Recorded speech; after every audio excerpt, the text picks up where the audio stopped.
آج کے مہمان رسول بخش پلیجو، آئیے ان سے گفتگو کرتے ہیں۔ پلیجو صاحب آپ کیسے ہیں؟ دعا ہے الحمدللہ، تشریف لائے آپ لاہور۔ میں آج حاضر ہوا۔ آپ نے کہا کہ پاکستان کی سیاست 99% بددیانتی پر مبنی ہے۔ صحیح ہے۔ ڈیٹس مجھے یاد نہیں ہے یا کہاں کہیں نہیں، میرا حافظہ بہت اچھا نہیں ہے، لیکن یہ ہے صحیح۔ کیا سچ ہے اس میں؟ بالکل سچ۔ کیا سچ ہے اس میں؟ یہ 100% سچ ہے۔ پہلے دن آپ لوگ بددیانت ہیں؟ سیاست سے میری مراد ہے رولنگ گورننگ کی سیاست۔ ہم میں سے بہت سارے، میں اپنا نام ان سے خالی نہیں کروں گا، لیکن جنرلی میں کہتا ہوں کہ پاکستان میں 99% بددیانتی ہے، پالیٹکس ہے۔ اگر سیاست میں بددیانتی ہے تو لوگوں کو کاہے کا اعتماد رہے گا آپ پر؟ لوگ کاہے کو آپ کو ووٹ دیں؟ لوگ کاہے کو آپ کے فلسفی کی حمایت کریں؟ ووٹ دینا ہی تو بددیانتی ہے۔ یہاں ووٹ ہے کہاں؟ اور لوگوں کو پتہ ہی نہیں کہ کون آدمی کون ہے، انہیں پتہ ہی نہیں کہ دنیا کے معاملے کیا ہیں۔ ان کو بس یہ کہ نالی کھودنی ہے، پٹواری نوکری لینی ہے، جیل سے باہر نکلنا ہے، پٹواری کو تبدیل کرنا ہے۔ There is no election, there is no sense of governance in Pakistan. اگر جمہوریت نہ ہو پلیجو صاحب تو پھر کیا ہو؟ ہے ہی نہیں نا۔ میں کہتا ہوں جمہوریت ہونی چاہیے۔ جمہوریت ہے نہیں؟ جی نہیں نا، تو کیا آپ جمہوریت کی غیر موجودگی میں کسی ڈکٹیٹرشپ کی حمایت کرتے ہیں؟ میں کہہ رہا ہوں کہ جمہوریت ہے ہی نہیں، ہونی چاہیے لیکن ہے ہی نہیں۔ انگریز یہاں مسلمان علاقوں میں جمہوریت لایا ہی نہیں۔ اس کو خطرہ تھا کہ اگر مسلمان بیدار ہو گئے تو اٹلانٹک سے پیسفک سمندر تک مسلمان ہی مسلمان ہیں، اگر یہ لوگ بیدار ہوتے تو تباہ ہو جائے گی۔ اس لیے پنجاب کو پیچھے رکھا، لارنس بردرس کے ڈکٹیٹرشپ میں رکھا، سندھ کو بامبے کے ماتحت رکھا، بامبے کے حقوق بھی نہیں دیے، اس کو ایک ڈویژن کا درجہ دے دیا، یعنی پسماندہ رکھا۔ بلوچستان کو جاہل رکھا، سرداروں کے حوالے کر دیا۔ قبائلی اراضیوں کو پاؤنشل کیٹیگری نہیں دی۔ جب آپ اسلام کی تشریح کرنے کی بات کرتے ہیں تو کیا آپ ہمارے ساتھ شیئر کریں گے کہ آپ کے نزدیک اسلام میں کن کن چیزوں کی دوبارہ تشریح آج کے زمانے کے حوالے سے ضروری ہوگی؟ مثلا اب ایک مسئلہ لیں، غلامی اس زمانے میں جائز تھی۔ آج پاکستان کے آئین میں غلامی پر بندش ہے، اور اگر یہ کنسسٹنٹ ہوتے تو آج سپریم کورٹ میں کہتے کہ جی یہ غلامی پر بندش تو اسلام کے خلاف ہے۔ وہ صحیح بخاری میں ہر جگہ ہے کہ جو غلام اپنے آقا کے خلاف بغاوت کرے گا وہ تو مسلمان ہی نہیں ہوگا۔ یہ اس قسم کے الفاظ ہیں۔ اگر وہ کہتے ہیں کہ جو اس وقت کی حالت تھی اس پر آپ قائم رہنا چاہتے ہیں، جو قانون ان دونوں میں لاگو تھا اس کو آج کر رہے ہیں، تو ان کو منطقی طور پر کہنا، سپریم کورٹ میں جانا چاہیے، کہنا چاہیے کہ جی کہ غلامی پر بندش ڈال کے آپ نے یہ تو اسلام کی خلاف ورزی کی ہے۔ میں کہنا یہ چاہتا ہوں کہ ساری دنیا کے جو مذاہب ہیں ان کو جوں کا توں اس انٹرپریٹیشن کے حوالے کرنا ممکن ہی نہیں ہے۔ ایک زمانہ تھا جہاں سود قاتل تھا، تباہ کن تھا۔ آج سود کی پوزیشن ایک کنسٹرکٹیو چیز ہے۔ آج سود کے بغیر یورپ چل ہی نہیں سکتا، جبر کی وجہ سے نہیں۔ سود کو انہوں نے استعمال کیا ہے ترقی کے لیے۔ اس کی حیثیت اس زمانے میں بالکل بدلی ہوئی ہے۔ چلیں جو اسلامی ممالک کرتے ہیں وہ سود کے بغیر چل کر تو دکھائیں۔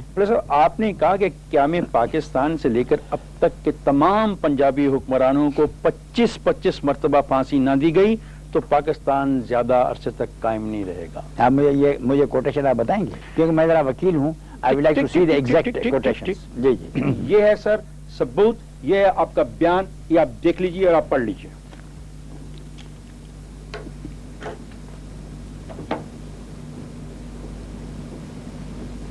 یہ روز لکھتے ہیں سر، آپ نے کہا ہم نے نہیں، یہ صحیح ہے۔ یہ کون سا اخبار؟ ہمارا جنگ اخبار ہے، ہمارا سوال تھا، یہ دکھائیں اور ہم نے آپ کو یہ مجھے دکھائیں۔ جنگ ہے نہیں، یہ میرے متعلق ہزاروں غلط باتیں کرتے ہیں۔ سالوں کے بعد پہلی مرتبہ میرے ساتھ یہ کہا گیا nobody has showed to me this is I see it for the first time۔ یا لیں گے ایک بریک، جائے گا نہیں ہمارے ساتھ رہے۔ صوبہ ہے یہاں، کوئی دوسرا صوبہ ہے نہیں۔ پنجاب صوبہ ہے، there is only one province in Pakistan۔ One صوبہ ہے۔ بنگالیوں کے جانے کے بعد پنجاب ایک صوبہ، پنجاب کے صوبے کی ایکسٹینشن ہے۔ سر یہ تو ریٹورکس ہے نا۔ اب ہم چلتے ہیں کانسٹیٹیوشن کے مطابق کہ پاکستان کا یہ کانسٹیٹیوشن اب میری بات سنیں، میری بات سنیں 1 منٹ سے۔ میری مطلب کیا ہے کہ ایک صوبہ جب باقی سارے صوبوں سے زیادہ آبادی رکھتا ہو، زیادہ پاور رکھتا ہو، تو عملاً میں آئین کا جانتا ہوں، میں پڑھا لکھا ہوں، میرا سمجھداری آئی نو دا کانسٹیٹیوشن۔ میں نے آپ کو یہ نہیں کہا، میں گزارش کرتا ہوں کہ عملاً پارلیمنٹ پنجاب کی ہے، آرمی پنجاب کی ہے.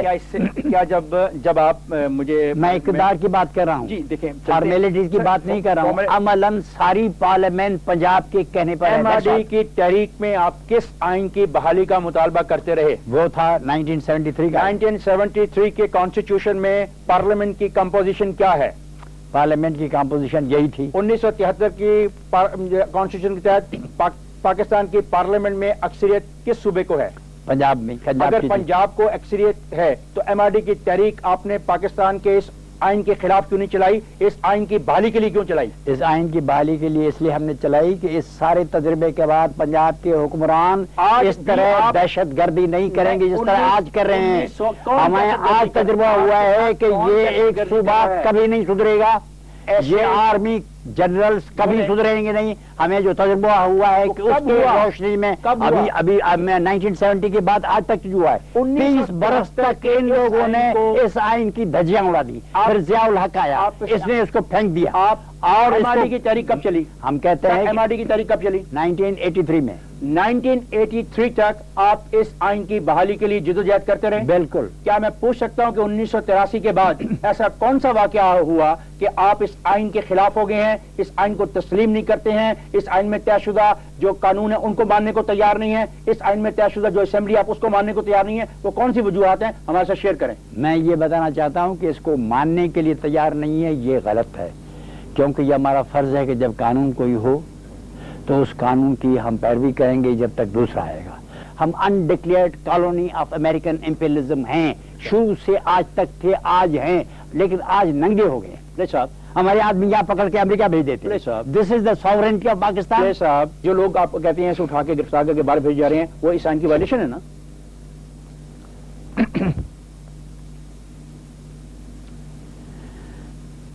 میں کہتا ہوں سارے کے سارے پاکستان کی ساورنٹی ہے نہیں. آپ اس قانون کی بات کر رہے ہیں. اب جب پاکستان ساورن ہے نہیں, ٹیلی فون آتا ہے ہم پر حکومت چل رہی ہے. کون سا ساورن ہے, کون سا پاکستان؟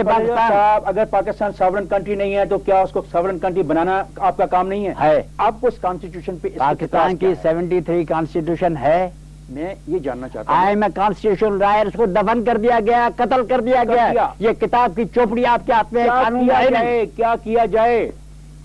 کیا جائے؟ امن جمہوری جدوجہد پورے پاکستان کے عوام کو اٹھ کھڑا ہونا چاہیے. آئین سے بالا آئین کے اندر آئین کے اندر رہ کر پلیجر صاحب میں آپ سے بات ساری میں آپ سے بات اس لیے کر رہا ہوں کہ میں آپ کو آئین کا ایکسپرٹ سمجھتا ہوں اور میں یہ جاننا چاہتا ہوں کہ پاکستان کے کون سے چاروں قانون کو رہنے کے لیے آپس میں کون سا معاہدہ کرنا ہوگا, جو کس معاہدے کے تحت رہیں گے. معاہدہ ہوا میں ہوگا کہ معاہدہ کاغذ کا ہوگا؟ معاہدہ کسی پارلیمنٹ کو کرے گا نہیں کرے گی؟ کیا کوئی نیا سوشل کانٹریکٹ بنے گا نہیں بنے گا؟ میں اس سوشل کانٹریکٹ کی بات کرنا چاہتا ہوں. میں جاننا چاہتا ہوں اس کا طریقہ کار کا تعین کیا ہوگا. یہ جو فراڈی کانسٹیٹیوشن نے بنائی, فراڈی امینڈمنٹس کی ہیں, فراڈی کیا ہے, اس کا علاج ہونا چاہیے. آپ کی تجویز ایک آئی. اب مجھے بتائیں ہم اس آئین کو ہٹا کے نیا آئین کیسے بنائیں گے, اس کی تجویز مجھے دیجیے. میں کہتا ہوں کہ آپ پونم کو بلائیں, یہ جو ہمارے بیٹھے میں اس میں نہیں ہوں.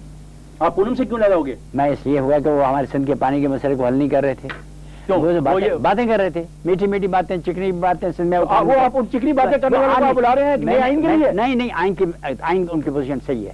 ہزاروں کی تعداد میں بیٹھ کے 5 دن 10 دن 15 دن 4-5 باتوں پہ بات کریں. پاکستان کو ساورن کنٹری بنائیں, پاکستان میں 1 یونٹ توڑ دیں, پاکستان کو پنجابستان بننے سے پاکستان بنائیں. اب جذباتی نہ ہو, آپ پہ کانسٹیٹیوشن لایا, میں آپ سے بات کر رہا ہوں. پنجاب کو اس لیے کہ پنجاب کی آبادی زیادہ ہے, یہ حقیقت ہے. یہ وجہ ہے نا کہ پنجاب کی آبادی زیادہ ہے. جب آبادی زیادہ ہوگی تو قومی اسمبلی میں اس کی نشستیں زیادہ ہوں گی. اب اس کا آپ کیا حل تجویز کرتے ہیں؟ سینٹ میں برابر ہیں. سینٹ کو کوئی پاور نہیں ہے.